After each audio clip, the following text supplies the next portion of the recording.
Madalas mo bang maramdaman na kahit anong gawin mo, parang kulang pa rin? Na kahit may mga na-achieve ka, may tinig sa loob mo na nagsasabing hindi ka sapat? Sa Dear Counselor, pinag-uusapan natin ang genuine self-worth. Ang halaga na hindi lang nakabase sa trabaho, itsura o opinyon ng iba. Tunay na self-worth ay nanggagaling sa pagkilala na ikaw ay mahalaga, may layunin, at may halaga sa harap ng Diyos, kahit walang titulo o palakpak. Ito ay proseso, matutong pakinggan ang katotohanan kaysa kasinungalingang dala ng insecurity. Magpasalamat sa maliliit na tagumpay at kilalanin na ang halaga mo ay likas, hindi hinihiram.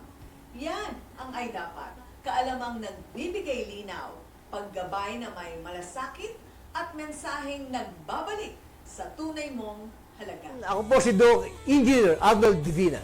At ako naman po si Aida Gonzalez and we are your hosts here on Tagumpay It's All Good. Dito sa channel ito, we bring you real stories, inspiring journeys, and good vibes na siguradong magpapalakas ng inyong umaga. Kaya naman, don't miss out. Follow and like us on Facebook. And don't forget to subscribe to our YouTube channel. Just search Tagumpay It's All Good. At syempre, share nyo na rin sa inyong pamilya, barkada at kapitbahay. Let's spread good news, good vibes, and God's goodness. Dahil sa Tagumpay, it's all good!